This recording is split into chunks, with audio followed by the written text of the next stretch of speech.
UPPL हान्जानि मिरुनि दैदेनगिरि बेखौ आङो साबायखर जासिनो सानो जे बिथांमोनहा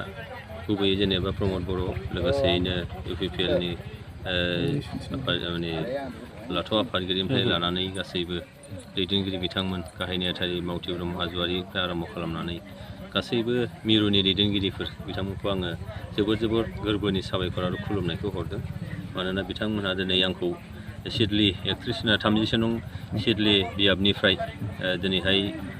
UPPLनि सासे बिजाथि महरै फैबाय थानाय आसाम बिधान सभा बिसायख'थियाव सायख'बाय आरो बिनि थाखाय आङो दिनैहाय गासैबो सिडलीनि माने सिडली बियाबनि भटार रायजो राजाफोरनिसिम आंनि गोसो गोरबोनि खुलुमनाय सिबिनाय आं जासिहरदों जे दिनै बिथांमोननि थांनाय 15 बोसोरनि जे मोनसे जौगानायनिफ्राय जानगारनानै थानांनाय लाइमोनफ्रा दिनै साख्रि बाख्रिनिफ्राय जानगारनानै थानांनाय दिनैहाय नोङो दै खुरखानाय जे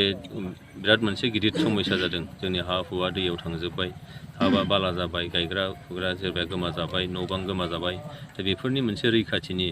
मोनसे गिदिरथार खामानिया दिनै थांनाय 15 बोसोराव बे जाफुङाखै जोंनि लाइमोनफोरनो जे मोनसे साख्रि बाख्रिनि खोथा बिथांमोननि थांनानै थानायनि बाथ्रा बियो नांगौ रोखोमै जोंनि बे सिडली बिधान सभानिफ्रायनो थांनाय 15 बोसोरा MLA जालांनानै मन्थ्रि जालांबाय चन्दन ब्रह्म बिथाङा 13 बोसोर आसाम केबिनेट मिनिस्टार जाबाय बेयाव बिथाङा बे जेंनाफोरखौ सुस्रांनो हायाखै जोंनि लाइमोनफ्रा दिनैहाय निसा मुवाजों दिनै गफबनानै दं दिनै जोंनि बायदिसिना दिनैहाय मेला खुंनायनि गेजेरजों जोंनि बे समस्तिनि लाइमोनफोरा दिनै फरायसाफोरा फरायनायाव नांगौ रोखोम मोनसे रिजाल्ट खालामनो हायाखै थांनाय 15 बोसोराव दिनैहाय बे 17 बोसोरानो जाबाय BTC आव जे नोङो जोंनि रिजाल्टआ मेट्रिकनि रिजाल्टआ बयनिख्रुइबो दिनै गाज्रिसिन जानो नागिरो दा बेफोरनि मोनसे थासारि जाय गाज्रि थासारिनिफ्राय जों उदां मोननांगौ दं बेनिफ्राय नोङो सावस्रिनि बिथिङाव दिनै न'आ जादों नाथाय बेयाव डक्टरफोर गैया बिनि मोनसे गिदिरथार मोनसे जेंना बेनिफ्राय नोङो माखासे जौगालु माखासे हाबाफारिफोर बेफोर दिनैहाय जिबायदि हाराव जौगानांगौमोन बे हाराव जौगायाखै दा बेखायनो दिनै आं UPPLनि सासे बिजाथि महरै दिनै रायजो राजानि मोनसे अननाया निस्सय बेयाव मोनगोन आङो बेयाव UPPLनि बिजाथि नंलिया दिनैहाय AGP BJP GSP बेनि मोनसे माने जुथाइ दोलोनि मोनसे बिजाथि महरै आं बेयाव गसंदों दा बेनिखायनो दिनै गासैबो रायजो राजाफोर गुबुन हारि माहारिफोर बेयाव जोंनियाव गासै 23 माने जाथि जनगोष्ठीफोर दङ बिथांमोननि राव थुनलाइ हारिमु जौगानायनि थाखाय दिनै प्रमद बर' सरकारा जिबायदि मोनसे हाबाफारिफोर लादों आसनिफोर लादों दिनै हा हु होनायनि मोन्थाय होनानै दिनैहाय जि मोनसे हाबाफारि लादों बेयाव गुबुन हारि माहारिफ्रा दिनै UPPLनि फारसे बिथांमोननि गोसो जानाय बेखौ फोरमायदों आरो दिनै आं बेयावनो मोनसे जिनिसखौ नुबावदों जे दिनैहाय BPFनिफ्राय थांनाय 15 बोसोराव मन्थ्रि जानायनि उनाव दिनै नैबे समस्तियाव सिडली समस्तियाव चन्दन ब्रह्मआ गावनिनो दोलोनि सुबुंफोरनो जिबायदि सुजुग सुबिदाफोर होनो हानांगौमोन जिबायदि बेंनानै लांनांगौमोन बेयाव बिथाङा हायाखै दिनैहाय बिथांमोननि दोलोनि गोबां माने मिरुनिफ्राय लानानै जिल्लानि दैदेनगिरिफोर लेङाइ आफादगिरि बिथांमोननि रां दोनथुमगिरिनिफ्राय लानानै मिरुनि माखासे सोद्रोमाफोरा दिनै UPPLआव जगदान जाफैदों दा बेनिफ्राय आङो रोखायै बुंनो हायो जे फैबाय थानाय आसाम बिधान सभा बिसायख'थियाव बेयाव UPPLनि दोल माने बिजाथि महरै जोबोद बुरजा मोनसे भटनि माने सानखोआव देरहागोन बियो रोखा थांनाय गोलाव सम दुलाराय बर' फरायसा आफाद माहारि आफादाव थानानै गुबैयै बर' हारिनि बर' सुबुंफोरनिजों बांसिनै बिनि जेंनाखौ लानानै जिथु माहारियारि आफाद हिसाबै बेयाव खोथा बुंबोदों बेजों सेर थांनाय बे गोलाव समाव जोंजों लोगोसे जोंजों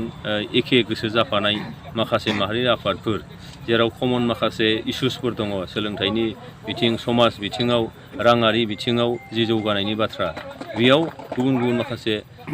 माहारि आफादफोरजों लोगो लानानै गोबां माने कअर्डिनेटेड मेनाराव हाबा मावबोनाय जादों दिनै थांनाय गोलाव बोसोर माहारि आफादाव थानायनि उनाव दिनैहाय राजखान्थियाव सिदायै फैबाय आरो दिनैहाय बिजाथि महरैबो गसंबाय दा बेयाव आं सानो जे थांनाय माहारि आफादाव थानानै गुबुन हारि माहारिनि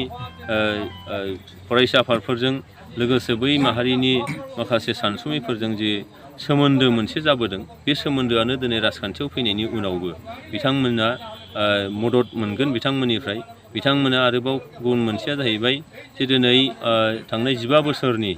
समष्टिनि जौगायैखौ लानानै आरो थांनाय 15 बोसोराव समष्टिनि सिंनि नङै बिजाथियानो बिनि बिजाथि जानानै 15 बोसोर MLA जाबाय, मन्थ्रि जाबाय। दा बेयाव आरोबाव समष्टिबासिफोरखौ जिबायदि नायनांगौमोन, बेंनांगौमोन, जेंनाफोरखौ सुस्रांनो थाखाय राहा लामा लानांगौमोन, दा बे जाबोआखै। जायनि थाखायनो दिनै थांनाय 15 बोसोरनि लोगो लाफानाय दिनैहाय बिथांनि चन्द्रन ब्रह्मनि जे बे हान्जानि सुबुंफ्रा दिनै बिथांखौ एंगारनानै फैनाय, थारमाने एन्टि इनकामबेन्सिनि जि बाथ्रा बुंदों, बे प्रतिस्थान बिर'धि जेखौ असमियाव धौ होननानै बुङो। दा बे मोनसे दिनै आंखौ बिजाथि महरै UPPLनि बिजाथि बा जोंनि BJP, AJP आरो GSP जों जयैनो जुथाइ बिजाथि महरै देरहानायाव जोबोरैनो गोरलै जागोन आरो जोङो गोबां